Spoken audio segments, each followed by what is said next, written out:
Banyak kalangan menilai tol layang terpanjang di Indonesia ini rawan kecelakaan karena kondisi jalannya yang bergelombang dan tidak adanya rest area. Apakah hal ini telah diantisipasi lebih lanjut? Kita akan membahasnya bersama Dirjen Perhubungan Darat Kementerian Perhubungan, Bapak Budi Setiadi, yang bergabung dari kawasan Widya Chandra, Jakarta Selatan. Selamat malam, Pak Budi. Selamat malam, Mbak. Ya, Pak Budi, hari ini tol layang Japek ini sudah diresmikan oleh Presiden. Kapan akan mulai dibuka ataupun beroperasi untuk publik? Kalau untuk dibuka atau beroperasi untuk publik, kita sedang menunggu nanti dari Pak Basuki, Pak Menteri PUPR, juga sama dengan BPTJ dan juga dari Jasa Marga.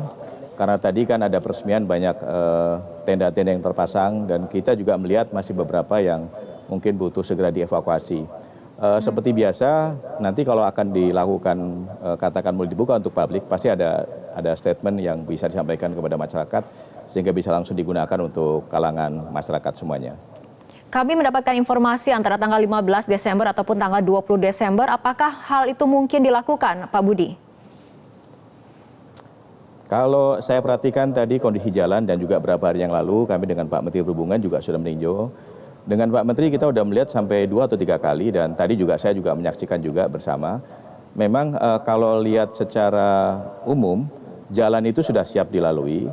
Hanya memang yang sedang kita lakukan untuk segera kita sempurnakan adalah terkait menyangkut masalah batas kecepatan.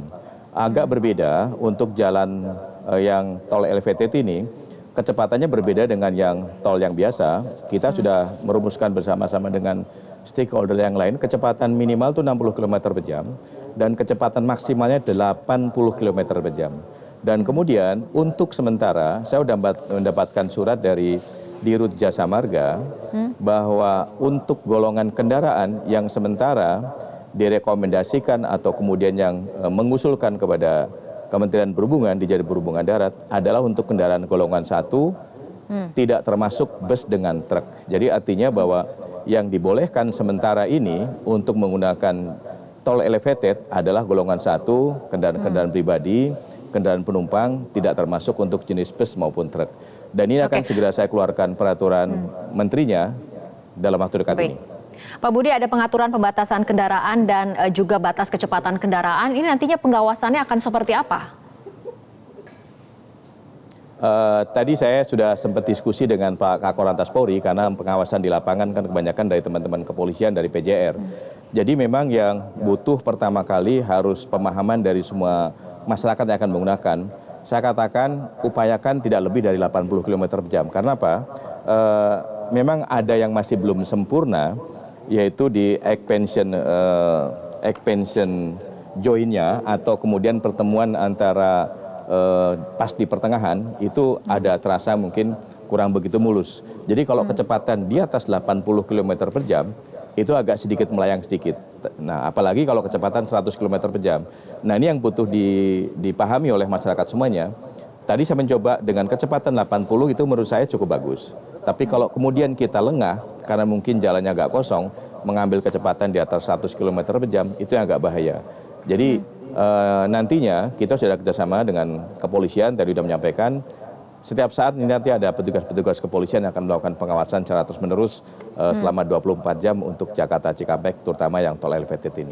Demikian. Artinya kondisi jalan sendiri masih terus dievaluasi sehingga waktu operasional bagi publik masih menunggu perintah ataupun instruksi dari Menteri Perhubungan. Nah, untuk pemberlakuan tarif sendiri nantinya apakah sudah ada kalkulasi tertentu, Pak Budi? Kalau dari hasil-hasil diskusi sebelum pada saat proses Japek ini sedang dibuat, memang sudah banyak pemikiran-pemikiran baik dari semua yang terkait, stakeholder, menyangkut masalah tarifnya ini.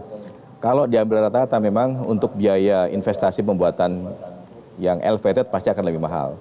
Dan kemudian diperkirakan per kilometernya antara 1.250. Namun demikian dalam rangka penarifan itu tidak dilakukan secara parsial, artinya di bawah sendiri, di atas sendiri. Kita harapkan mungkin nanti akan diambil rata-rata sehingga nanti hanya sekali dilakukan tarif dan ini sedang digarap oleh semuanya dan mudah-mudahan tarif nanti yang keluar itu sesuai dengan ekspektasi masyarakat dan sesuai dengan kemampuan daya beli masyarakat untuk yang elevated ini. Demikian, Mbak. Baik, terima kasih Bapak Budi Setiadi, Dirjen Perhubungan Darat Kementerian Perhubungan telah berbincang bersama kami malam hari ini dalam Prime Time News.